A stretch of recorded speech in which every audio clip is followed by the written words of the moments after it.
Welcome back, everyone, to the Geeks, Geezers, and Googlization Show, the home of Googlization Nation, where we talk with HR and business thought leaders about the crazy shift going on all around us and explore the disruptive convergence of technology, business, and people. Here are your hosts, Ira Wolfe and Jason Cochran. Hey, and welcome back, everyone, to another episode of Geek Geezers Googlization, a show from the People Forward Network. I'm Jason Cochran, hosting solo today while Ira is away on the speaking circuit. Thank you for being part of Googlization Nation. If you think this is just another podcast, think again, my friends. We are the leading show on the future of work, confronting business leaders and people today. Our goal is to bring you ways to reimagine tomorrow as we explore the convergence of business, technology, and people. Because of you, we are a top 1% podcast globally in popularity. We're also ranked as a top 100 business management podcast, and we're also in the top 100 in the Thought Leader podcast category. So thank you for being loyal listeners. This episode of Geek Geezers Googlization is sponsored by our partner, Y Institute, your personal and professional GPS for a meaningful life and purpose-filled career.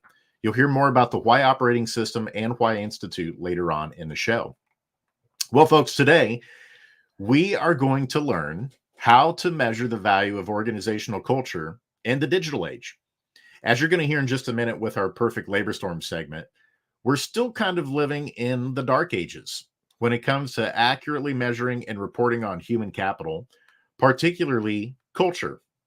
But before we get into those specifics, let me start by asking you a question as we kick off today's show. What's your culture worth? In other words, if someone offered to buy your company today, could you put an actual dollar valuation on your culture? Now, don't feel bad if your answer is no, because that's the answer for virtually every organization in this space. Yes, most organizations are doing an improved job at measuring employee sentiment, but for most organizations, this is as deep as the analysis and synthesis goes when we think about valuation of human capital. But don't just take my word for it. Listen to these data on this subject in today's Perfect Labor Storm segment. According to Ocean Tomo, 90% of business value for the S&P 500 companies are intangible assets. If you're wondering what that means this includes things such as intellectual property, brand, inventions, software, patents, and customer data and relationships, just to name a few. In other words, 90% of the value of companies are in things that are a direct derivative of your people in your organization. In fact, over the past 35 years now, the value of intangible assets has more than tripled, and it's showing no signs of stopping as businesses rely less and less on physical assets such as land, buildings, and inventory. And then listen to this too. In August of 2020, the Securities and Exchange Commission, the SEC, as you often hear it, issued new rules for public companies to disclose numbers on human capital, including things around culture. Since that time, the top 3 areas that are increasingly being measured and reported out, according to Gibson Dunn, are number 1, talent attraction and retention, number 2, employee compensation, and number 3, DEI.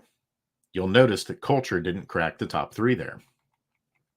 We still have a really long way to go with measuring and reporting culture in a meaningful way, because in that same report, and this just came out in January of 2023 from Gibson Dunn, it showed that only 23% of companies reported information related to practices and initiatives to build and maintain their culture. And of those only 23% of companies that are reporting things related to the culture, the most common thing they were reporting was simply deploying employee engagement surveys. So that's our Perfect Labor Storm segment. And as you just heard, you can see that we're barely scratching the surface with measuring culture effectively and understanding how it drives value for the people and the organization. And if we aren't measuring and capturing everything we should be with culture, it truly makes it hard to understand what it's worth and how you can actually improve it each year. Well, fortunately, today's guest, Tom Bradbury, has expertise in bringing these types of things to light and providing visibility and insights into this holy grail in the business world. So let's go ahead and bring him on so that we can get started together on this topic of how do we measure culture and what is its actual value. Tom, welcome to Geek Geezers Googlization. Thanks for having me, Jason. It's great to be back. I was on the show a couple of years ago with Ira. You're absolutely 2.5 right. years ago. Yeah. So it's great to be back. I'm a grizzled veteran. Grizzled veteran, and not like much has changed in the last couple of years, right? No, probably from the last time you're on. Yeah. Yeah. Wait, exactly. let's start here then. Even though you've been on before, Yep. let's just get to know you a little bit more in terms of who you are and why you're passionate about this topic of culture, how we measure it, and how we are able to understand whether or not it's delivering value for an organization. How did you get started down this road? Well, for about 20 years, I owned a workplace transformation company that focused on the technology component of workplace transformation, and in part of the real estate ecosystem, the workplace. And through our work directly, as well as through a kind of informal partnership with my friends over at Cushman and Wakefield. I know you had Brian on the show last week. He's fabulous. His show was fabulous. I got to participate in a lot of workplace strategy engagements, and over, Jason, I would see little twisted differences of the same version of stuff within these businesses that, as someone who owned his own business, right, and would find certain things every once in a while, stumble across certain things that didn't align with my values or my goals or what I wanted my people to, my colleagues and employees, how to think as a team or individually. Things just didn't align. And I knew that working at some of these large organizations, CEOs would be frustrated and maybe, dare I say, embarrassed with some of the realities of what it was like as, to exist as an employee. What was the reality of working within this business as the CEO would be out on his or her soapbox saying, this is who we are, this is where we're going, this is how we're going to get there. And there was a lot of imbalances between the stated goals and the reality. So it put me on a path to say, how do I help senior most leadership stay connected or to stay engaged in and around culture? And I saw it would, kind of be maybe over delegated to the HR domain, not because they can't handle it, but because we need leadership involved. So what do we need to do and how do we need to do it to get CEOs and boards of directors invested in the culture for all the reasons you mentioned in your introduction to culture and what people are measuring and reporting in and around and what that intangible value is to a business. I love it. Have you ever watched Undercover Boss? I have, yes. When you were just describing that, I just was thinking about Undercover Boss, and it's been a while since I watched an episode, or at least it had been. And then it was a Friday night. There was nothing else to watch a few weeks ago. And so I flipped it on. I'm like, well, the only thing that looks interesting is Undercover Boss. And it was the CEO of Smoothie King was on. And so he's at these different franchise locations where he's disguised doing work with the people that are making the smoothies. And so he asked the manager at this one location, I think it was a Nashville, Tennessee location. And he said, hey, how do you feel about the new brand, of smoothies that we came out with that are more lean, that are more, healthy for people? And the manager just looked at him and said, I hate it. And the CEO goes, well, why? And the manager said, because the customers hate it. Nobody's buying it. And instead of the CEO just saying, hey, all of you franchisees have to now sell this new blend, it's like there was no research done to figure out whether or not the customers actually wanted this. And so obviously, as the CEO is hearing this disguised, he went back and was like, we made a major mistake here. We miscalculated in terms of being able to roll something out to customers where we didn't properly test the market. We didn't get people on board in terms of how to sell it and things like that. I'm going on and on. But as you were just talking about sometimes understanding the culture and even taking missteps with customers, sometimes it's like we can get in, if we're an executive leader, a little bit over our skis in terms of trying to do things too quickly before taking more of a planning approach of what is the type of stuff that we should be looking at first and considering before taking an action. And I say all that to tee up this next question for you, which is, what the heck is culture? I mean, if you listen out there, there's a lot of definitions of what culture is. And so I'm curious, whenever you're working with companies and you're trying to help them understand culture and how to think strategically and at a high level about how to measure it, what is your definition of culture with them? Again, keep in mind, my North Star is that CEO, right? Or senior leadership. So how do I distill it to the most important essence, right? So I've worked on this and borrowed from different people and considered many different things, but simply put, shared values and appropriate behavior, right? That's how I see culture and think of culture. And I think there are many nuances, and certain people might feel strongly about certain nuances being baked into the core of culture. But at its core, I believe it to be shared values and appropriate behaviors. Well, I appreciate how succinct that is, because as we often know in business, we can sometimes overcomplicate things. Yeah. And even though we're talking about something today about how do we take something that's a little bit more nebulous or abstract and how do we make it more concrete in terms of measuring culture and what's the actual value of it, I think that what you just shared is a good reminder of, in order for us to do anything effectively with people, there has to be clarity. And the way that you get to clarity is through simplicity, where there's that shared understanding. And I love that you brought in that it's shared values, but it's also the appropriate behavior that follows that. So I've got to ask the natural follow-up question. If that's your definition, and that's what you use with leaders and companies, then what are the next steps after that? After there's this shared understanding of what the culture is, what's the next thing they need to do to wrap their heads around measuring it and understanding it? So maybe it's not what the culture is, it's what they think the culture is or what they want the culture to be, right?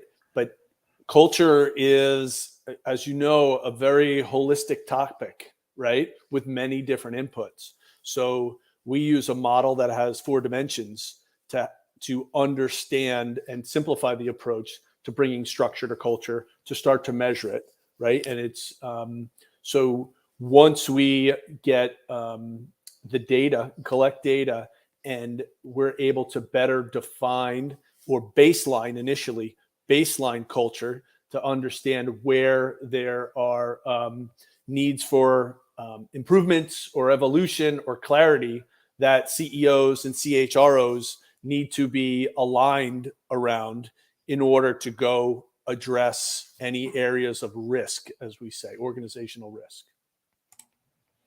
And with that, Tom, I'm often engaged in conversations whenever I use a model called the 4 principles of connection to measure a lot of the drivers in terms of how people need to be connected in the workplace.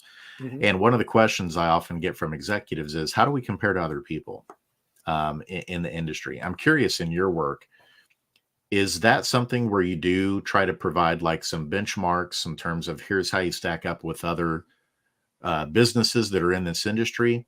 Or do you stay away from that and make it more of this is about you compared to you? How are you now compared to how were you 2, 3, 4, 5, 6 months ago? Which is Yep. more the approach that you take or that you recommend leaders take in their organizations? Well, we want to think about, especially nowadays, like during and coming out of the pandemic, right? You have a lot of the workforce, the individuals saying, what's right for me? Do I want to go to an office? Where do I want to live? Do I want to be hybrid, fully remote? What's right for me? And, I think what we have to do as business leaders and people who run their own businesses, large businesses, middle market, small, is you have to understand what's right for us.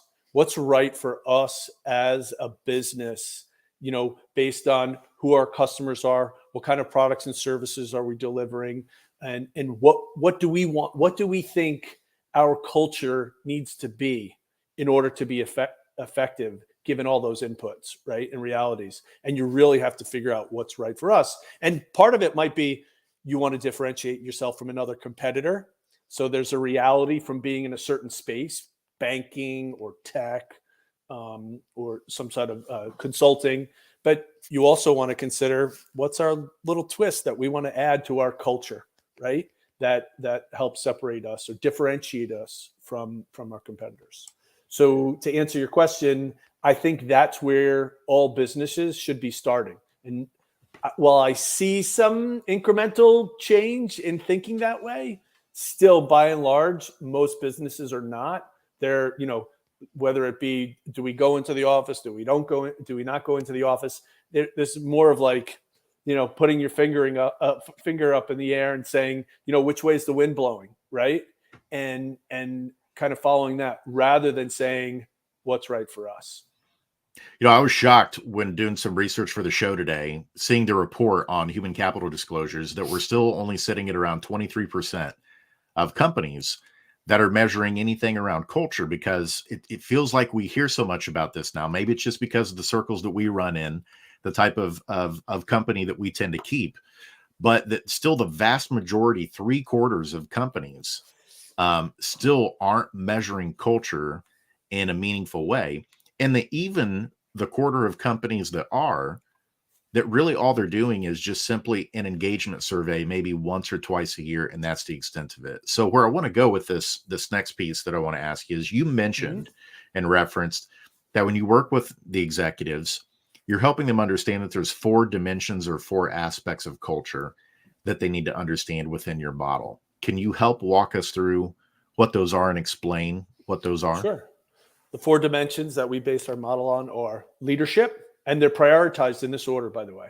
Leadership, organization, which we deem as values, policies, and climate that really sets the context of, where people work. Then workforce and technology. So those are the 4 dimensions. And there are, as we touched on, there are many different nuances to culture that are added to that, like communication or managing. And sometimes communication, as a great example, might layer across multiple dimensions, right? There's communication within technology. There's communication from leadership that's important. So what we love about our model and is the fact that we can run any type of data through it. Meaning, if you want to understand how your culture is set for innovation, we build a survey, which is how we're doing a lot of data collection, right, around innovation, specific to innovation. So take each one of those 4 dimensions. Leadership's going to have an impact on dimension. The context, which is the values, policies, and climate, like that's going to have an impact on whether you're innovative. Your workforce, how are they trained? How are they prepared? How are they reviewed? That's all, if you're thinking of innovation, that has to be calibrated, right? And then there's technology. Do you have the tools to be innovative, right? So it's tough to be, if you're working off of outdated technology or something 1 or 2, versions back, can you be innovative, right? So, and that's how we look at being able to drive just about anything that's important to the what's right for us, right? We want to be collaborative. We want to be innovative. We want to grow our ability in and around data analytics. There's a lot of different things that we can run through our model and then bring some structure to culture. Now, we want to be careful and not have you give away all the trade secrets, the secret recipe that you have. But just to kind of give our listeners a sense of when you're measuring these 4 dimensions, if they were to get a report, you're walking through results with them, what do those data kind of look like? Is it on like a 5-point scale, or what's the meaning or insights that come from the types of things you're measuring around those 4 dimensions? Well, each one of those dimensions is gonna perform on its own, right? And then you're going to get a profile based on the performance of each one of those dimensions. And you're really going to get a better understanding with the data behind it, where you need to take targeted action, right? And again, this is strictly on measuring the culture end, right? And I guess we'll talk about the financial impact of culture as well, and how we drive that. Absolutely. But before we get into the finance piece, you brought up technology as one of those four dimensions that you look at. And obviously, feels like we've been kind of in the blender since November when Chat GPT in particular went public and everybody got to start tinkering with it. And feels like we've been in the AI blender here, going on 5 months now, where there's tremendous, like literally every single day, you're seeing new solutions coming to the market with AI built into it, particularly language model stuff around GPT-4. Mm-hmm.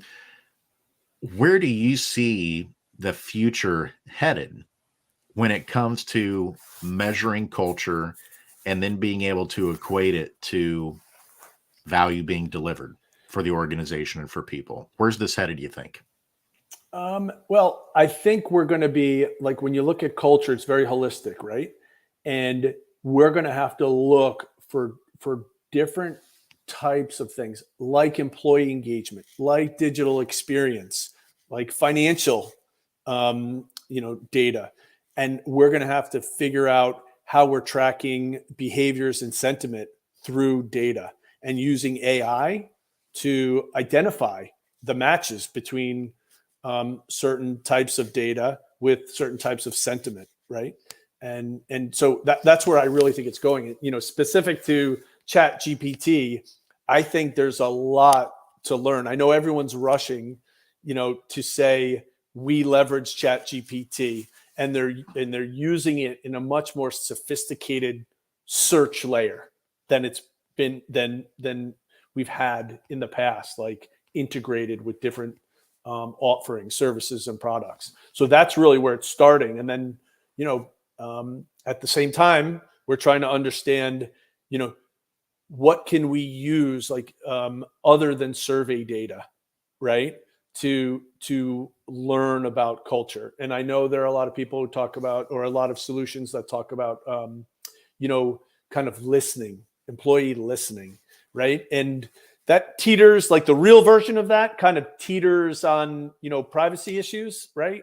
At the same time, you can use what a lot of those employee listening solutions are more about using AI to identify keywords in survey responses that provide written, like expansion on a certain answer, right? And they're using that for listening. So it's going to be very, very interesting to see where all this stuff kind of comes together and supports, informing leaders around the culture and the impact it's having on the business. A few weeks ago, as you're describing that, it takes me back to the Bill Gates open letter that he had about AI is here. And what does he think it means for us now? What does it mean for us, 5, 10, 15 years in the future? One of the parts that really stood out to me was when he started talking about AI agents. And that part of this eventually is going to be like, it won't just be artificial intelligence in a screen that is generative intelligence or general intelligence, but that it may actually have a body at the table. Like eventually it's probably going to be in a robot, and it's going to be in meetings that you're having as a team, where it's also contributing ideas that it has for innovation.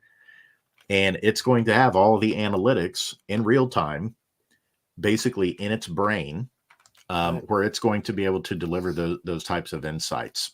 Now, I know a lot of people are like, that sounds like science fiction, but it probably is coming. I can't give you a time frame, but who would have thought we already would be here at this point, 5 months into AI, and be seeing the types of solutions out there that are already being used with it. Where I'm going with that, Tom, that I want to ask you is,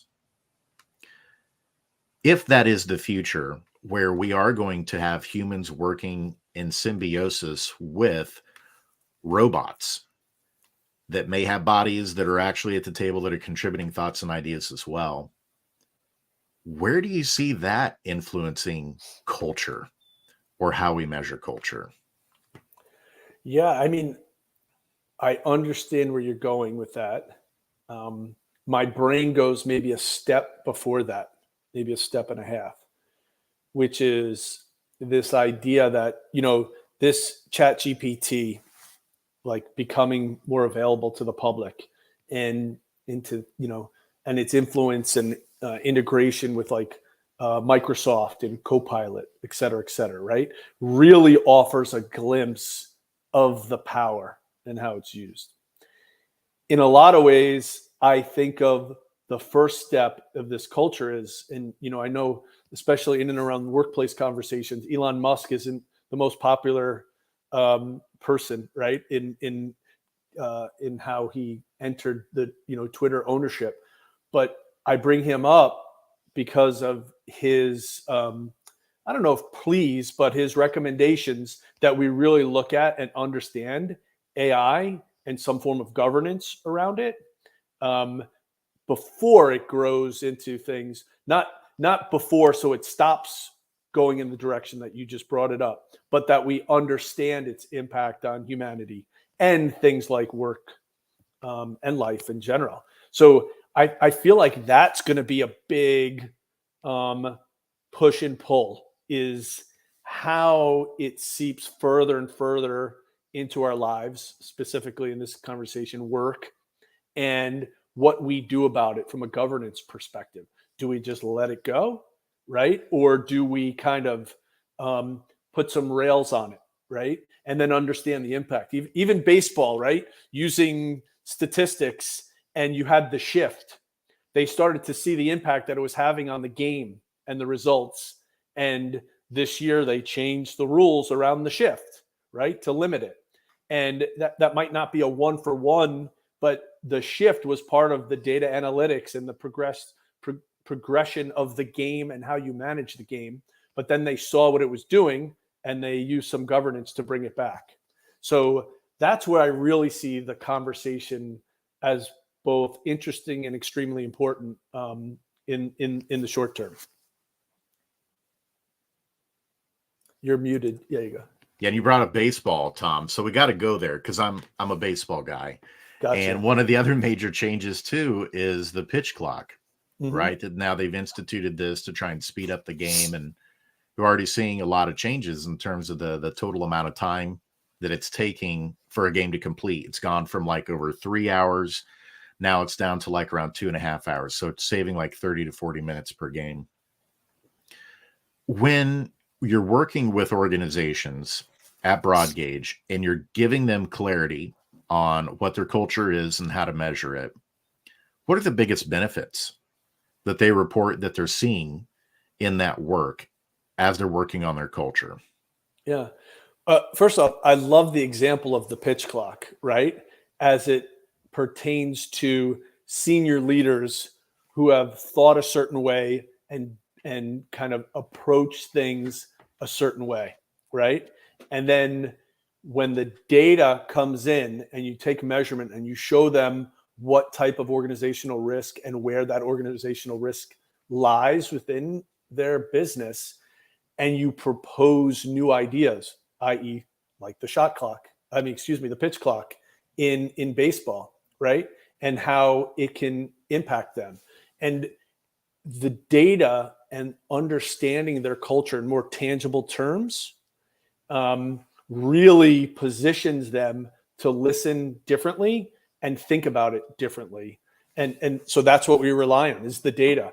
What's come in and what is it showing us, and how do we pivot, whether we're tweaking some internal programs or we need something a little bit deeper and we make a recommendation to hire an expert in whether it be diversity or innovation to really dig deeper in certain areas of the business to make change. But even before that, how we tee it up, Jason, is by showing them the financial impact of their current culture, whether it's their human capital return on investment, which is the tracking of the efficiency of every dollar invested in the workforce and what they're getting in return, or it's helping them put a dollar value to their turnover or attrition and help them kind of flip that on its head to say, this is waste. The amount of energy that comes from dealing with attrition and filling in seats and the loss of productivity, et cetera, is taking a toll directly on the bottom line. Meaning that if you limit that waste, the savings go back to the bottom line.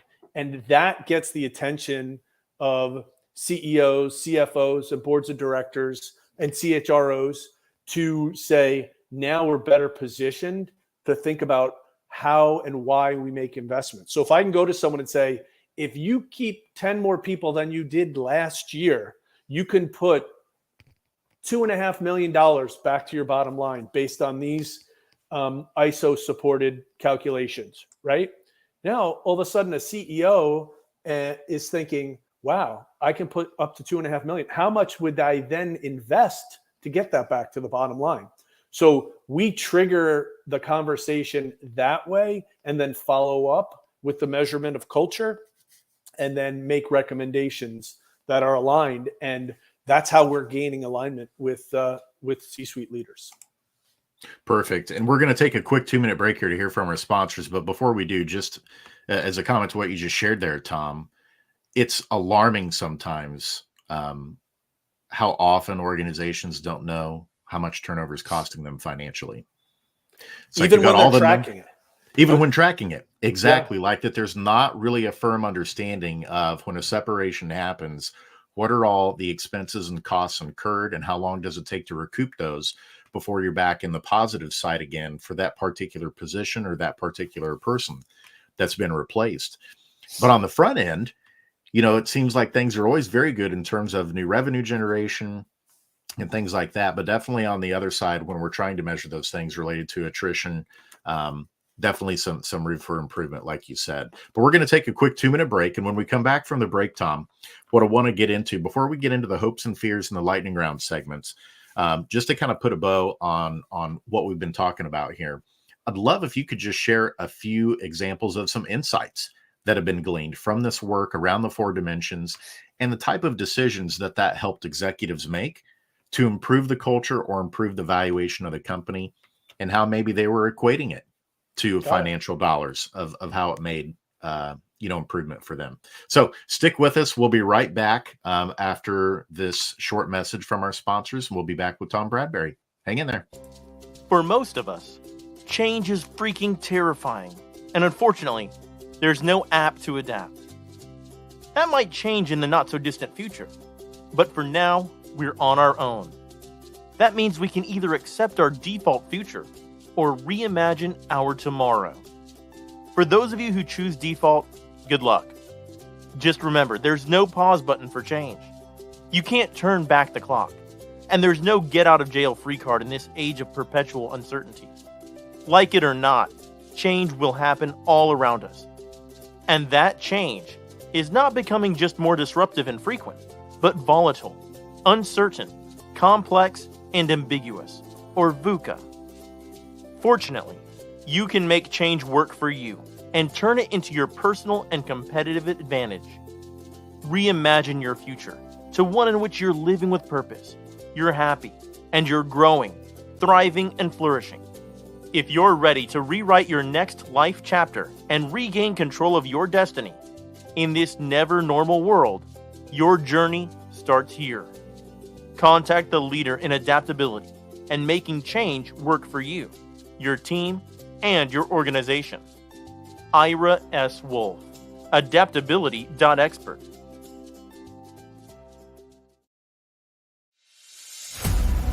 There's a certain kind of coach who believes what we believe, who leads people to greatness, who gets people unstuck, who unlocks all of your passion.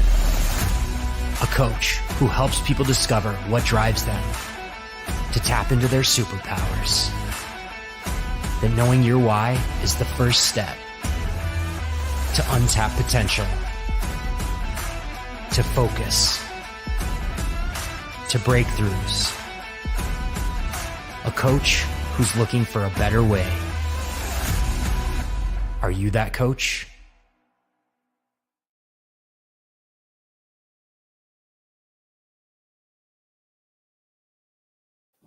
And welcome back, everybody, to Geeks Geezers Googlization. We are thrilled to be joined by Tom Bradbury, founder of Broadgauge, and we're having a conversation around how do we measure culture in a way that actually shows valuation, not only for people who work there, but also for the organization. And I got to share something real quick, Tom, before we get into what I asked you before the break. We have a comment from a listener, a friend of ours, Stephanie Hicks, over at our partners at People Forward Network. And this is what she shared, that the culture they've created together as a team is worth more than a new opportunity with more money. So thank you for sharing that, Steph. And Great point. it is a great point. And I know we often hear it, but I think when you hear people who actually experience it, right, they just don't read about it in a book or read about it on an actual feed, but they're actually working somewhere that lives that out, where they do emphasize culture and they're backing it up with action and shared behaviors around those values, that you see statements like that where people are like, another group could come by and offer me more money, but guess what? I ain't budging. And so with that, I think that's a good segue. Before you get to that segue, and maybe this helps the segue, it's like just this morning I was talking to a couple of really smart people about this very subject, right? And you know what kind of we started to talk about, you go to the Super Bowl, you go to a ball game, you go to something, and people will come back and say, oh, $20 beer, right? But the $20 beer doesn't prevent them from going back to the ball game or going to next year's Super Bowl. It's just something that wasn't perfect for them, right? But there's something bigger about the experience that lures them back or keeps them coming.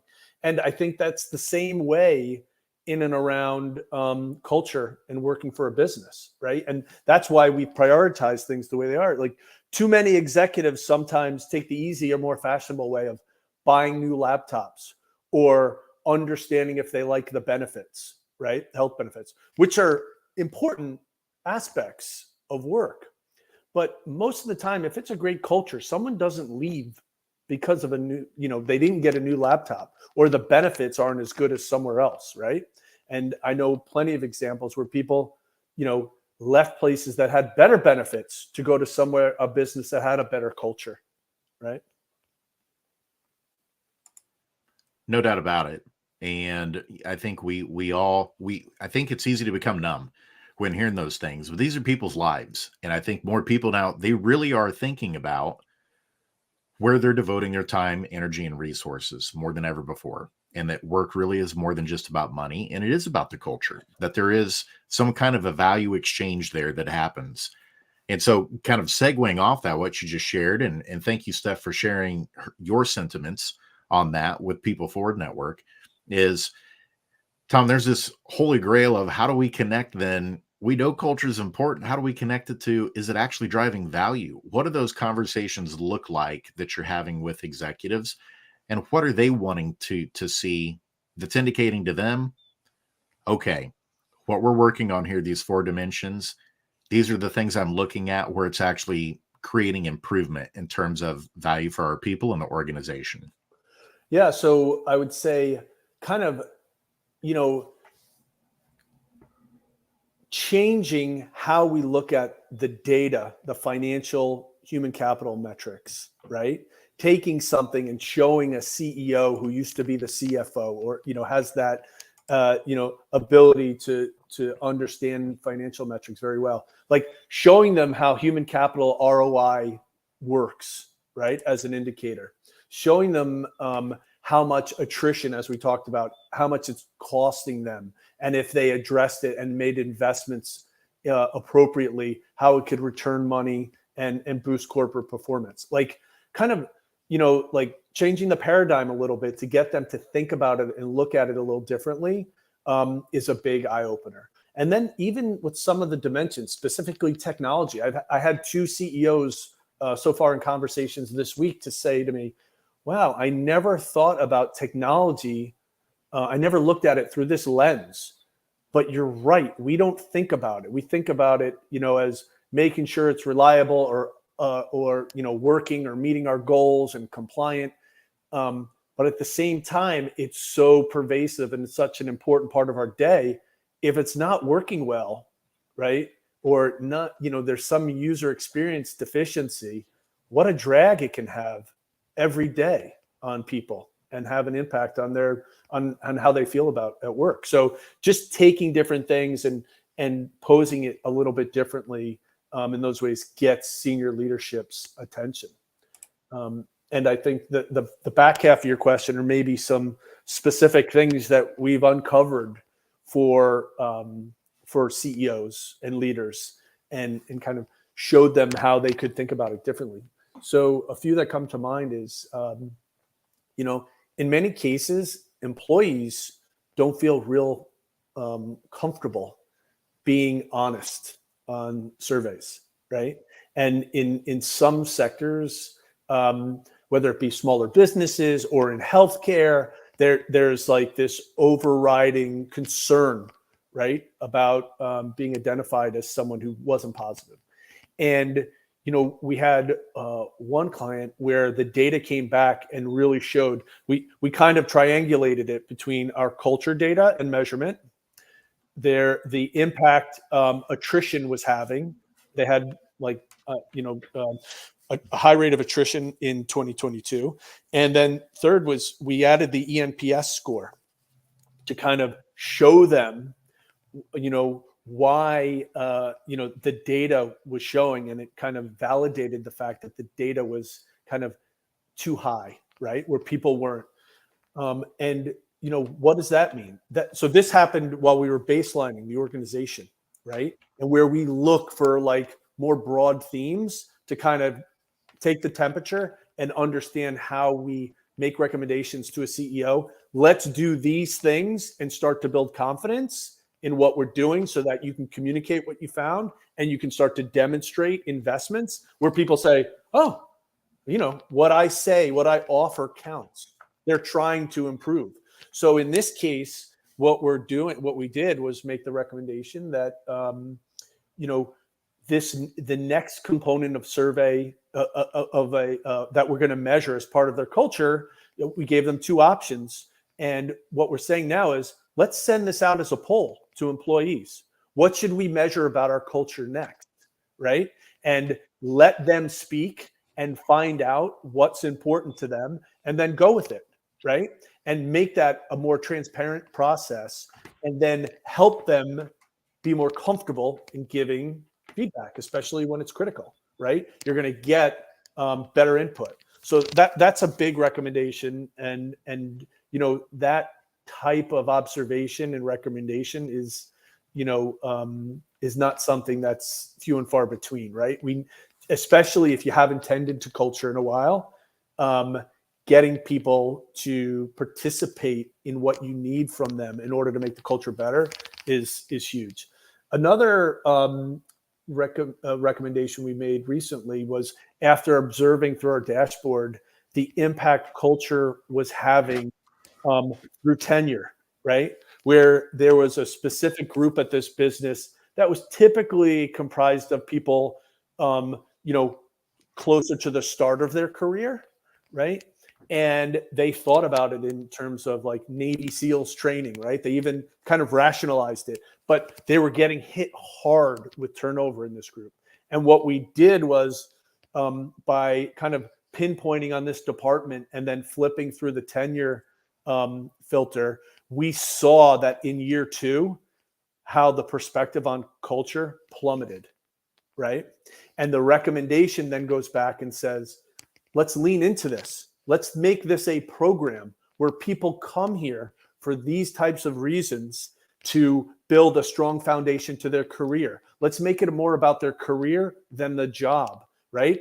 And let's incentivize them, right? And remember, we've teed up already how much attrition is costing them. So they're willing to make investments. So now you can think about bonuses. You could think about maybe, I know I had an employee who went to get their MBA at Stern. They got the opportunity to intern and then were offered a job, and it was stay here 2 or 3 years and we take care of your college loans, right? So bringing that into building a program where you have a class of people who leave the program after a year, and maybe you're helping them go to another business or another area. Maybe you're helping shape where they can land and stay at your organization, but you're going to get more out of them, right? A longer tenured employee if you invest in their career path and incentivize them to kind of go into it knowing what to expect. And then a third one would be what we see a lot in our baseline is people tend to be most comfortable like criticizing technology, right? And we'll get some real specific data about technology. And if we want to delve more, we'd recommend some sort of focus group or workshop around talking to the groups or departments that were taking issue with tech, and go make some investments to grab some low-hanging fruit to demonstrate we heard you, and look, we're investing. We want to demonstrate by showing you how we're investing to make this better. There are so many excellent nuggets there that you just shared, Tom. Two that I just want to kind of focus in on as we get ready to transition over to the hopes and fears segment. Number one is, I love you shared the emphasis on, after you do the initial round of measurement on culture, that the executives were like, okay, next thing we're do is we're just going to take a poll on what people think is the next most important thing to consider about culture. What are the eyes and ears on the floor that are out there working with the customers, that are working together? What are they seeing that we should be focusing on? Because sometimes it's easy to think you've got the best view in the ivory tower, but sometimes up in the clouds is when you have the least understanding of what's going down on the ground every day. And you're building that trust that what they say yes, is important and you're going to act on it. Absolutely. Because it's even worse. The research has shown it's even worse to do a survey and not follow up by doing something than it would be to never do the survey in the first place. So if you're going to survey, you got to follow up and do stuff with people. So I love that takeaway. The other one too, I love that in your 4 dimensions of culture that you measure, the technology is one of those. And you talked about this, but I want to go in a little bit deeper on it. There have been mile markers that have been really important in the transformation of business and the world. And it just so happens that we've gone through 2 of those within a 3-year time span. Any business who's still operating the way that they were in 2019 prior to COVID, good luck if you're still in business. If you're still in business in another 5 years, kudos to you. You got something special. But if you're trying to operate the same way as we did back in 2019 before COVID ever happened, good luck doing that, right? We knew that there was going to be monumental waves of change that needed to happen in terms of how and when and what we're doing related to work. But the other one that just happened in November, we talked about it with artificial intelligence, and that is technology. Traditionally, I think we viewed it as something that delivers value for businesses in the sense of, does it help with efficiencies? Does it help with productivity? And now with artificial intelligence, the conversation is flipping, and it's like, no, what is it doing in terms of new value creation? So not just helping us with our efficiencies and driving down expenses and costs, but what is it actually helping us in terms of innovation and going to market with new products and services as well? And I'm so glad to hear that your model is taking that into consideration as an aspect of culture, because that is an important part of the future of work. Is artificial intelligence and technology isn't simply going to be about reducing costs and just improving efficiencies. Yes, it's going to do that, but there's this whole other side of the coin of, it's going to help with value creation for the business and moving forward, and making that an incremental part of the fabric of the culture that you're building, and how it's going to be interwoven with people to enhance how they feel about the work that they're doing, and also drive new value in the marketplace for customers, is going to be extraordinarily important. So with that, we've come up, we're already at 50 minutes in. I can't believe I told you, Tom, this is going to go fast. Let's segue into, since we're talking about the future, and this is a future of work show, let's get to our popular new segment called Hopes and Fears. All right. Very simply, Tom, I'm going to ask you, what are your hopes for the future and your fears for the future? My hopes for the future is that as we continue to see the pandemic in the rearview mirror, that we start to, business leaders really, like, work has such a tremendous impact on so many people's lives, right? It's where they devote so many hours and so much of their time and effort, and it builds pride, and whether it's wealth or education for your kids, there are so many different things that come out of how you choose to spend your work life. So getting leaders to focus on that what's right for us is such an important thing for every business and the economy, whether it's through the US or globally, right? And situate people and businesses to be productive and successful. And really, as these businesses define what's right for us, the matching that happens with the what's right for me, right? So yeah, there's a lot of different ways people can look at work now. I want to be fully remote. I want to be hybrid. I want to go to the office, right? All of those businesses are going to present different options.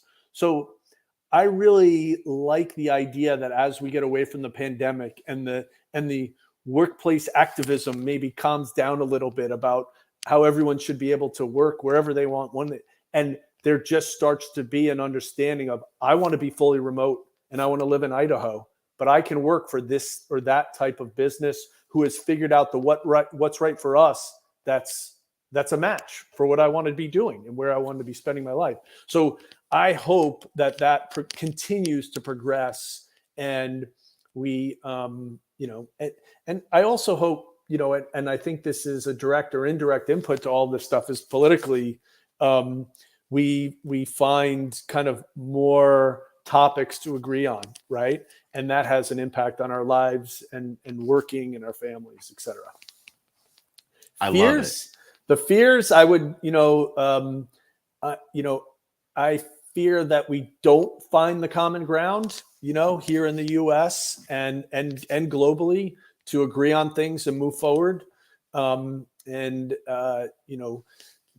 Things keep staying out on the edges, which, the edges are great for activism one way or another. They're great inputs to consider, but we just need people agreeing on some stuff in the middle to help bring us forward. And I fear that that's going to be a steep climb for a little while and cause unrest in the economy and some, et cetera, et cetera. But, I think we'll get through it.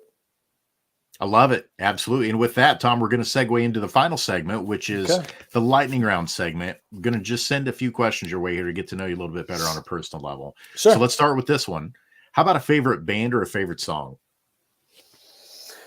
I don't know that those are the same thing, but favorite song, the first song that pops in mind is a song. It's a very long, 10-minute plus song called Low Spark of High Heeled Boys by Traffic, which is one of my tunes that I love to just put on and do some work, or work out, or just chill mostly, in the background. If you've never listened to that song, I'd recommend taking a listen. And the band, I'd probably go with Pearl Jam as my favorite band. I love that. That's the first we've gotten, Pearl Jam. They're a bucket list band for me. I've yet to see them in concert, but I absolutely want to see them before they... I've seen them a few times. Once while I was backpacking through Europe, where they opened for U2 in a football stadium, in Italy, Verona, Italy. And it was an amazing experience. And I've seen them a few times here, and you should definitely check them out. Very cool. Another bucket list band for me, Smashing Pumpkins. I'm going to get to see them for the first time this summer. They're going to be at the venue that's just down the street from my house, so I'm excited to see them. Sounds like you need some more Gen Xers on your show if no one's ever mentioned Pearl Jam. Yeah, we don't get too many Pearl Jam requests on here, but I absolutely love it. All right, how about this next one here? If there's one person in the history of the world that you could meet or spend the day with, who would it be? Abraham Lincoln. Cool. Why? I think that he had to deal with so much conflict.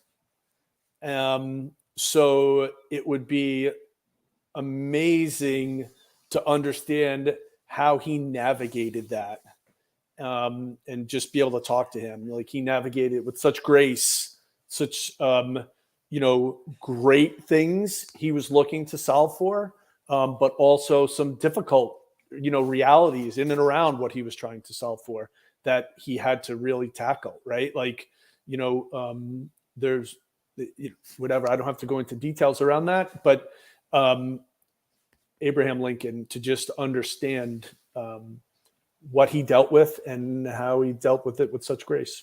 That's a good one. That's the first time we've had Abraham Lincoln also, but all the reasons you just gave make extraordinary sense. And of course, we talk a lot about adaptability on this show and how that's important for the future of work. Well, before there were any assessments around adaptability, I think if Abe Lincoln were to take one today, he probably would be off the charts, as you mentioned, just with everything he had to deal with. So love that one. Just a couple more here real quick, Tom, before we wrap up. How about a hidden talent? Do you have any hidden talents? Hidden talents, or just something people would be shocked to understand about Tom that might be surprising? I mean, I don't think it's anything too unique. I guess one of the things is that I'm okay to fairly good at many different things, right? You know, meaning I didn't play ice hockey for high school, but I can ice skate, and I played, in rec leagues into high school. Same with baseball, and I play a lot of platform tennis, or paddle, as we call it in this area. So I like to do many different thing. And maybe where I'm deficient is really my awareness and knowledge around music. I like so many different things. So I don't have any unique answers there, but I'm a pretty well-rounded person. I like that. So so it sounds like a kind of a liberal arts degree in life. A little, and I did have a liberal arts sampling degree. Of everything. There you go. I dig it. Yeah. I dig it. And last one, Tom, biggest pet peeve. What's the thing people do that just absolutely gets under your skin?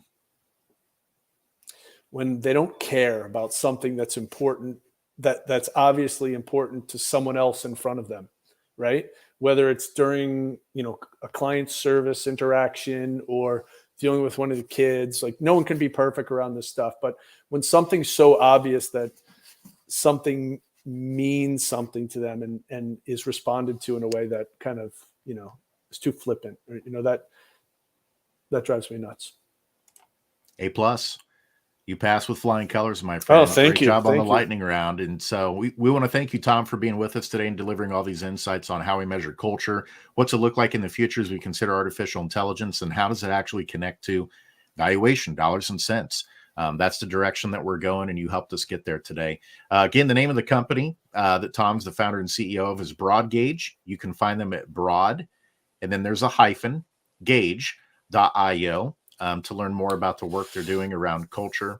And we appreciate you being with us today, Tom, and we'll definitely have you on again in the future.